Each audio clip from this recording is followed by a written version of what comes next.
دنیا میں لوگوں کو سب سے پہلے لکھنا پڑھنا اور تعلیم کا درس دینے والی عظیم شخصیت کو دنیا حضرت ادریس علیہ السلام کے نام سے جانتی ہے۔ ادریس کے لفظی معنی درس دینے والا کے ہیں، چونکہ آپ علیہ السلام نے اپنی زندگی کا سارا حصہ درس و تبلیغ میں گزارا، اسی وجہ سے آپ کو لوگ ادریس کہہ کر پکارنے لگے۔ حضرت ادریس علیہ السلام وہ پہلے انسان ہیں جنہیں علم نجوم اور علم حساب بطور معجزہ عطا کیے گئے۔ حضرت ادریس علیہ السلام حضرت شیث علیہ السلام کی 5ویں پشت میں سے تھے۔ آپ کا شجرہ نسب کچھ یوں ہے: ادریس بن یارد بن مہلائل بن کینن بن انوش بن شیث بن آدم علیہ السلام۔ آپ کی ولادت بابل عراق میں ہوئی۔ آپ کا اصل نام اخنوق تھا، لیکن قرآن کریم اور احادیث مبارکہ میں آپ کو ادریس کے نام سے ہی پکارا گیا ہے۔ دنیا کے دوسرے نبی حضرت شیث علیہ السلام کی وفات کے کچھ ہی عرصے بعد آپ کے پیروکاروں کی تعداد کم ہوتی گئی۔ قابیل کی اولاد میں بے حیائی کا بازار گرم تھا، جس میں خونی رشتوں سے زناکاری عام تھی، بتوں کی پوجا اور آگ کی پرستش کا بول بالا تھا۔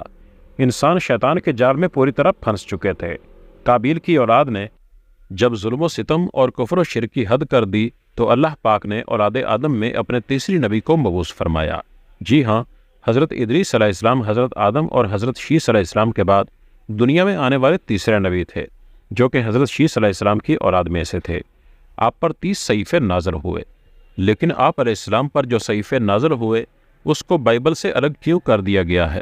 دی بک آف انوک ایک ایسا صحیفہ ہے جو دنیا کی پر اسرار کتابوں میں سے ایک ہے، کیونکہ اس کتاب میں مختلف راز اور حضرت آدم علیہ السلام کے زمانے کی باتیں لکھی ہیں، جو کہ شاید ہماری دوسری کتابوں سے نہیں ملتی۔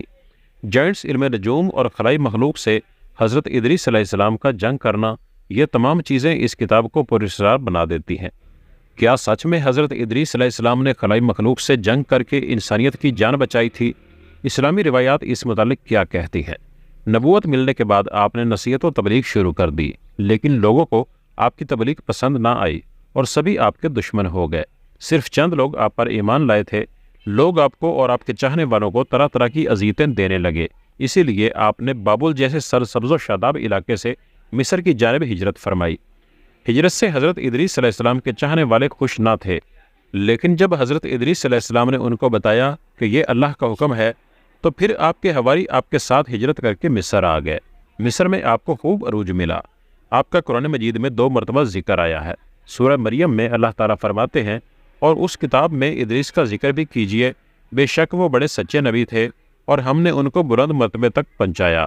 سورۃ الانبیاء میں اللہ تعالیٰ نے فرمایا، اور اسماعیل اور ادریس اور ذوالکفل کا تذکرہ کیجئے۔ یہ سب احکام الہیہ پر ثابت قدم رہنے والے لوگوں میں سے تھے۔ قرآن کریم کی معروف و مسند تفسیر معارف القرآن کے مطابق حضرت ادریس علیہ السلام حضرت نوح علیہ السلام سے 1000 سال پہلے پیدا ہوئے۔ حضرت ادریس علیہ السلام کو اللہ پاک نے حساب کتاب اور لکھنے پڑھنے جیسے معجزے عطا کیے۔ آپ نے قلم اور کپڑا ایجاد کیا۔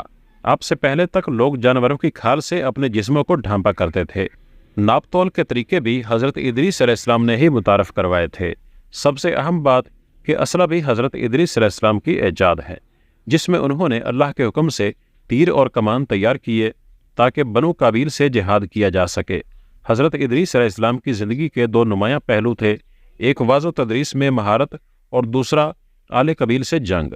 مصر میں آپ نے ایک بہت بڑی فوج تیار کر لی تو آپ نے پوری کوشش کی کہ قابیل کی اولاد راہ راست پر آ جائے اور ایک اللہ کی عبادت کرنے لگ جائے، لیکن شیطان نے ان کو اپنی گرفت میں جکڑ رکھا تھا۔ جب آپ ان سے اللہ کی وحدانیت کی بات کرتے، ایک اللہ کی عبادت کی نصیحت کرتے، برائیوں کو چھوڑنے کی تلقین کرتے، تو یہ باتیں ان لوگوں کو بڑی ناگوار گزرتیں۔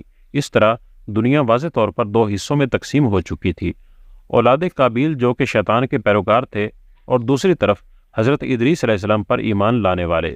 پھر حضرت ادریس علیہ السلام نے اللہ کے حکم سے آل قابیل سے جہاد کیا۔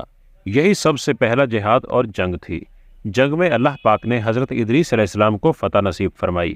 بہت سے لوگ مارے گئے اور بہت زیادہ لوگ حضرت ادریس علیہ السلام پر ایمان لے آئے۔ 1946 عیسوی میں بحر مردار کے قریب ایک غار میں 900 قدیم صحیفے ملے ہیں۔ یہ وہی صحیفے ہیں جو حضرت ادریس علیہ السلام پر نازل ہوئے تھے۔ ان صحیفوں میں ایک بڑا صحیفہ تورات کے گم شدہ صحیفہ میں سے تھا، جس کو آج ہم دی بک آف انوک کہتے ہیں۔ اس کتاب میں انسان کی ایک تاریخی کہانی ملتی ہے۔ جس میں حضرت ادریس علیہ السلام کے زمانے کے بے شمار واقعات ملتے ہیں۔ اس صحیفے میں ایک خاص قسم کی مخلوق کا ذکر کیا گیا ہے جس کو دی ووچر کہا گیا ہے۔ انجیل میں ان کو دی فوک انجل کہا جاتا ہے۔ اس صحیفے کے مطابق حضرت ادریس علیہ السلام کے زمانے میں جیسے جیسے اس زمین پر انسانوں کی آبادی بڑھنے لگی تو کسی اور سیارے کی مخلوق کو بنی آدم کی خوبصورت عورتیں پسند آ گئیں۔ وہ ایسی مخلوق تھی جسے حضرت ادریس علیہ السلام نے پہلے نہ دیکھا تھا، اس لیے کہا جائے کہ وہ کسی اور سیارے یا خلائی مخلوق تھی تو یہ غلط نہ ہوگا۔ وہ بہت تعداد میں زمین پر اترے۔ جب انہوں نے زنا کاری شروع کی اور وقت گزرنے کے ساتھ ساتھ اس خلائی مخلوق کی آبادی زمین پر بڑھتی جا رہی تھی، انہوں نے جانوروں اور کسانوں کو کھانا شروع کر دیا تھا۔ اس طرح زمین میں خوب تباہی ہوئی، لہٰذا اللہ تعالیٰ کے حکم سے زمین پر ایک ایسا فرشتہ نازل ہوا۔ اس نے انسان کو ہتھیار بنانا سکھایا۔ اس فرشتے نے انسانوں کو ستارے، سیارے اور کائنات کے بارے میں بے شمار علوم سکھائے۔ اس نے ہی حضرت ادریس علیہ السلام کو جنگ کرنے کے طریقے بھی سکھائے۔ جب ان ویچرز کے جرائم حد سے بڑھ گئے تو حضرت ادریس علیہ السلام نے ان کے ساتھ جنگ کی اور بہت زیادہ تعداد میں وہ مارے گئے۔ باقی بچے لوگ اپنے سیارے یا اپنی دنیا میں واپس چلے گئے۔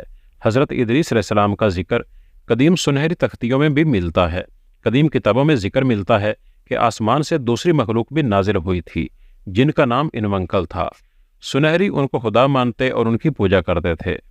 کچھ سائنسدانوں کے مطابق انسان کی آباد کاری کے شروع کے سالوں میں ایلینز اس زمین پر آیا کرتے تھے۔ انہوں نے ہی انسان کو بے شمار کام سکھائے تھے۔